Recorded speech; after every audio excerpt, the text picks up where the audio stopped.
Readings of horror. No End House. I began to walk slowly, making my way closer to the door and the bodies. I could barely stand, let alone walk. And the closer I got to my parents, the closer I came to suicide. The walls were now shaking so hard it seemed as though they were going to crumble, but still, the faces smiled at me. As I inched closer, their eyes followed me. I was now between the two bodies, a few feet away from the door. The dismembered hands crawled their way across the carpet towards me. All while the faces continued to stare. New terror washed over me and I walked faster. I didn't want to hear them speak. I didn't want the voices to match those of my parents.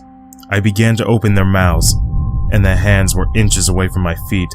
In a dash of desperation, I lunged toward the door, threw it open, and slammed it behind me. Room 8.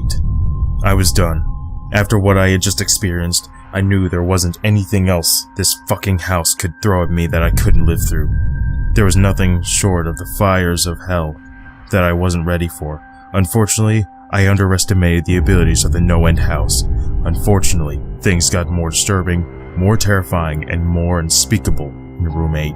I still have trouble believing what I saw in Room 8. Again, the room was a carbon copy of the rooms 3 and 6, but sitting in the usually empty chair was a man. After a few seconds of disbelief, my mind finally accepted the fact that the man sitting in the chair was me. Not someone who looked like me. It was David Williams. I walked closer. I had to get a better look, even though I wasn't sure of it. He looked up at me, and I noticed tears in his eyes. Please. Please don't do it. Please don't hurt me. What? I asked. Who are you? I'm not going to hurt you. Yes, you are. He was sobbing now. You're going to hurt me and I don't want you to. He sat in the chair with his legs up and began rocking back and forth. It was actually pretty pathetic looking, especially since he was me, identical in every way. Listen, who are you? I was now only a few feet away from my doppelganger. It was the weirdest experience yet, standing there talking to myself. I wasn't scared, but I would be soon. Who are you? You're going to hurt me.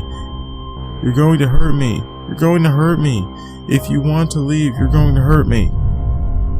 Why are you saying this? Just calm down, alright? Let's try and figure this out. And then I saw it. The David sitting down was wearing the same clothes as me, except for a small red patch on his shirt, embroidered with the number 9. You're going to hurt me.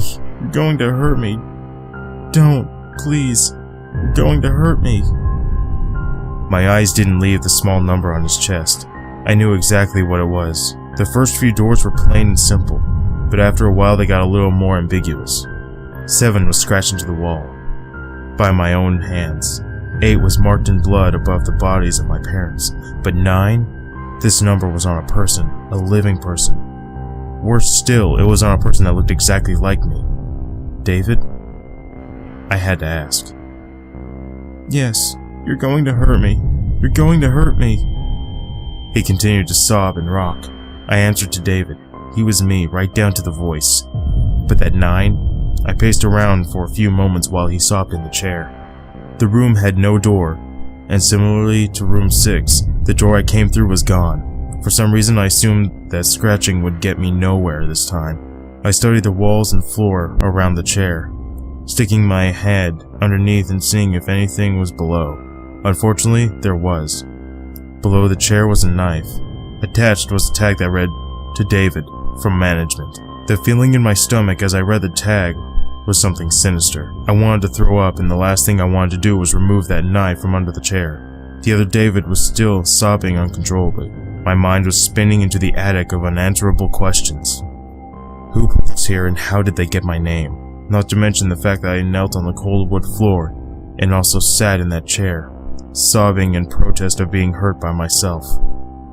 It was all too much to process. The house and the management had been playing with me this whole time. My thoughts for some reason turned to Peter and whether or not he got this far. If he did, if he met a Peter Terry sobbing in the very chair rocking back and forth, I shook these thoughts out of my head. They didn't matter. I took the knife from under the chair, and immediately the other David went quiet. David, he said in my voice. What do you think you're going to do?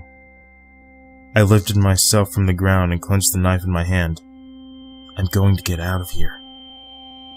David was still sitting in the chair, though he was very calm now. He stood up, he looked up at me with a slight grin. I couldn't tell if he was going to laugh or strangle me. Slowly he got up from the chair and stood, facing me. It was uncanny, his height, and even the way he stood matched mine. I felt the rubber hilt of the knife in my hand and grabbed it tighter. I don't know what I was planning on doing with it, but I had a feeling I was going to need it. Now. His voice was slightly deeper than my own. I'm going to hurt you. I'm going to hurt you, and I'm going to keep you here. I didn't respond. I just lunged and tackled him to the ground. I had mounted him and looked down, knife poised and ready. He looked up at me, terrified. It was like I was looking into a mirror. Then the hum returned, low and distant, though I still feel it deep in my body. David looked up at me, and I looked down at myself. The hum was getting louder, and I felt something inside me snap. With one motion, I slammed the knife into the patch on his chest and ripped down. Blackness fell on the room, and I was falling. The darkness around me was like nothing I had experienced up to that point. Room 4 was dark, but it didn't come close to what was completely engulfing me. I wasn't even sure if I was falling after a while. I felt weightless, covered in dark. Then deep sadness came over me. I felt lost, depressed, and suicidal. The sight of my parents entered my mind. I knew it wasn't real, but I had seen it, and the mind has trouble differentiating between what was real and what isn't. The sadness only deepened. I was in room 9 for what seemed like days. The final room, and that's exactly what it was. The end. No End House had an end, and I had reached it. At that moment, I gave up. I knew I would be in that in-between state forever, accompanied by nothing but darkness. Not even the hum was there to keep me sane. I had lost all senses. I couldn't feel myself. I couldn't hear anything. Sight was completely useless here. I searched for the taste in my mouth and found nothing. I felt disembodied and completely lost. I knew where I was. This was hell. Room 9 was hell. Then it happened. A light. One of those stereotypical lights at the end of the tunnel. I felt ground come up below me, and I was standing. After a moment or two, gathering my thoughts and senses, I slowly walked toward the light. As I approached the light, it took form. It was a vertical slit down the side of an unmarked door. I slowly walked through the door and found myself back where I started. The lobby of the No End House. It was exactly how I left it, still empty, still decorated with childish Halloween decorations. After everything that had happened that night, I was still wary of where I was. After a few moments of normalcy, I looked around the place trying to find anything different. On the desk was a plain white envelope with my name handwritten on it. Immensely curious, yet still cautious, I mustered up the courage to open the envelope. Inside was a letter, again handwritten. David Williams, congratulations. You have made it to the end of No End House. Please accept this prize as a token of great achievement. Yours forever, Management. With the letter were 5 $100 bills. I couldn't stop laughing. I laughed for what seemed like hours. I laughed as I walked out to my car and laughed as I drove home.